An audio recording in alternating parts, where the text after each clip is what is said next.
Hello guys, welcome to my YouTube channel. I hope सबैजना सन्चै हुनुहुन्छ होला। म पनि सन्चै छु। अनि मैले चाहिँ भर्खर नयाँ युट्युब च्यानल सुरु गरेको छु। त्यही भएर इन्ट्रोडक्सन देखि राम्रो साथीहरूलाई यही पनि चाहिँ भयो पनि साथीहरूमा आज चाहिँ हामी तिनजना दाजुभाइ भएर यसो घुम्न हामी कहाँ जाँदैछ र भन्दै हामी बाटुली पोखरी जाँदैछौँ। हामी अहिले बाटुली पोखरी घुम्न जाँदैछौँ। हामी जाँदैछौँ।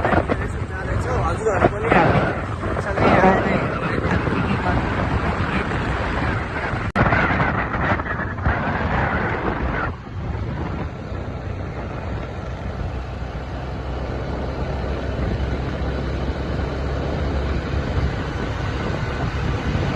त्यो चाहिँ मेन गेट हाम्रै यहाँबाट हामीले राइट लिनु पर्छ।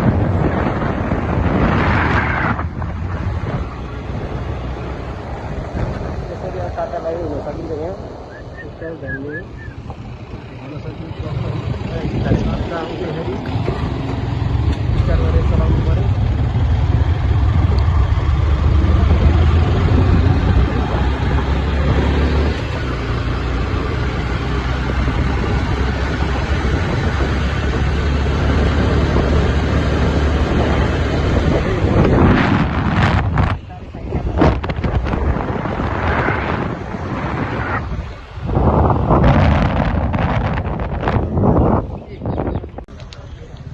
श्री बाटुली पोखरी मध्यवर्ती सामुदायिक वन उपभोक्ता समूह हुन्छ।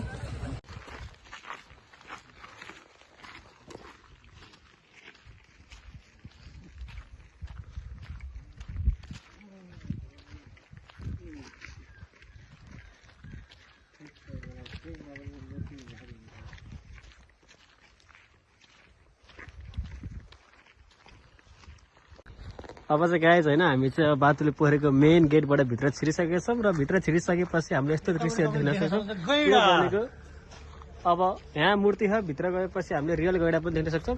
र यहाँ चाहिँ पौडी खेल्न सख्त मनाइ छ भनेर लेखिएको रहेछ र हुन पनि हो। जमेर बसेको पानीमा लेउसेउ लागेको हुन्छ, मान्छे डुबेर ज्यानको क्षति हुनसक्छ। त्यही भएको कारणले पौडी खेल्न चाहिँ एकदम सख्त मनाइरहेछ। हजुरहरू आउनु भयो भने पनि कृपया पौडी चाहिँ नखेलिदिनु होला। फेरि घरबाट कस्टम बोकेर नआउनु होला।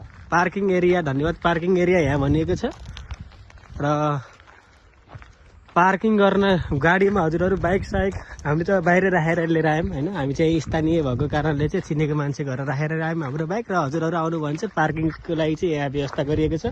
र यसै गरी यहाँ पहिला चाहिँ वनभोजको पनि सुविधा थियो, तर अहिले चाहिँ त आग लागि यताउति हुने कारणले गर्दा वनभोज चाहिँ अहिले त्यसलाई स्ट्रिक्टली प्रोहिबिटेड गरिएको छ। र त्यसको ठाउँमा हामीले ड्राई पिकनिक चाहिँ गर्न सक्छौँ। ल जनम सर, अब हजुरको युट्युब च्यानलमा दुई शब्द हजुर केही बोलिदिनुहोस्, आउनुहोस्। यस्तो डोको राख्नुको कारण के हो जनम सर? मलाई थाहा छैन सर, हजुरले थाहा होला भनिदिनुहोस् त। स्थानीय उत्पादनलाई प्रवर्धन गर्दै पर्यटकीय क्षेत्रको विकास गर्नको लागि लगायस होइन। अब यहाँ हामीले देख्न सक्छौँ एउटा लोपन्मुख होइन मृग डियर जरायो।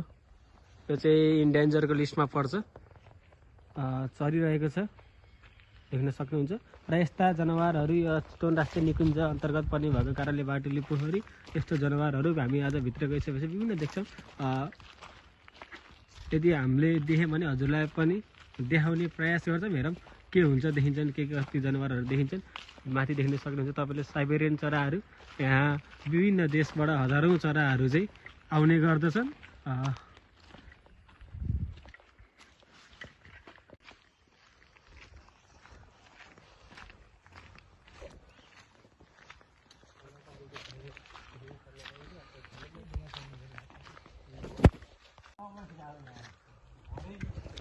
ल त साथीहरू, भिडियो निकै लामो भयो होला। अब खासै केही राम्रो गीत त बनाउन जान्दिनँ। यति भन्दै आजको भिडियोमा अन्तिम गर्छु। के कसरी बनाउनुपर्छ सल्लाह सुझाव चाहिँ दिन नबिर्सिनु होला। अनि लाइक कमेन्ट सेयर सब्सक्राइब पनि गरिदिनु होला। धन्यवाद। नेक्स्ट भिडियोमा भेटौँला है साथीहरू। ओके गाइस, फाइनली हामी चाहिँ बाटुली पोखरीमा आइसकेका छौँ। देख्न सक्नुहुन्छ हजुरहरूले त्यो रुखमा विभिन्न चराहरू आएर बसिरहेका छन्। यो चाहिँ हाम्रो फाइनल डेस्टिनेसन बाटुली पोखरी। बोटिङको पनि सुविधा रहेको छ, हजुरहरू आउन सक्नुहुन्छ।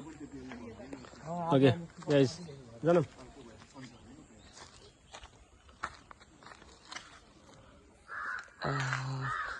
ल गाइस हाम्रो चाहिँ यहाँ एकजना अङ्कल हुनुहुन्छ, उहाँसँग चाहिँ केही बाटुल पोखरीको बेलामा केही सोधौँ है त। ल अङ्कल स्वागत छ तपाईँलाई हाम्रो ब्लगमा। ए भएन तेरा अङ्कल स्वागत छ तपाईँलाई हाम्रो ब्लगमा। स्वागत। हजुरले कति समय भयो अङ्कल यहाँ काम गर्नु? 2 महिना भयो अहिले। 2 महिना भयो। यहाँको बारेमा केही भनिदिनु न। अनि यहाँ त हाम्रो ठ्याक्कै विशेषता भनेको ठ्याक्कै हाम्रो साइप्रेस सोटा आउने चराहरू हुन्छ। हजुर उनीहरू ठ्याक्कै अब उनीहरू आइसक्यो, अब उनीहरू अब फेरि त्यो गएपछि हाम्रो किङफिसर भन्ने एउटा चरा आउँछ। हजुर हाम्रो रमडिया भनेको चाहिँ ताल हाम्रो बाटो पोखरीमा बोटिङहरू भयो, चराहरू भयो, यो रमडिया स्थलहरू। अब तपाईँहरू ठ्याक्कै घरबाट कुनै खानेकुराहरू ल्याउनु भयो भने ठ्याक्कै बजार ठ्याक्कै मजाले फ्यामिली भनेपछि पिकनिकको सुविधा पनि छ। पकाउनु पाइँदैन, घरबाट चाहिँ ल्याउनु ड्राई पिकनिक चाहिँ गर्ने मिल्यो। ड्राई पिकनिक घरबाट ल्याउनु पाइन्छ। ए हस् अङ्कल ल धन्यवाद। है त, ल हुन्छ हस्। Okay guys, this much for today. आजको लागि यति नै। यस्तो भिडियोहरू हामी अब अरू बेलामा पनि हेरिरहन्छौँ होइन। भने चाहिँ सिधै हाम्रो बाटुल पोखरीमा आएर चाहिँ विभिन्न खालको बोट छ। हाम्रो खियाउने बोट पनि छ, पाइडलवाला बोट पनि छ। यहाँ देख्न सक्नुहुन्छ हजुरले पुरानो डुङ्गा हान्ने होइन, मुभी पक्कै हेर्नुभयो होला। त्यस्तै पुरानो डुङ्गा जस्तै डुङ्गा छ हाम्रो यहाँ खियाउनको लागि। र खियाउन जान्नुहुन्न भने यहाँ साइकल जसरी पेल्ने पेडलवाला पनि बोट यहाँ देख्न सक्नुहुन्छ। त्यहाँ पानी हाँस जस्तै देखिने हाँसको डुवा त्यहाँ बोटिङ गरेर मनोरञ्जन लिइरहनु छ। त्यसको साथसाथै तपाईँले विभिन्न साइबेरियन चराहरू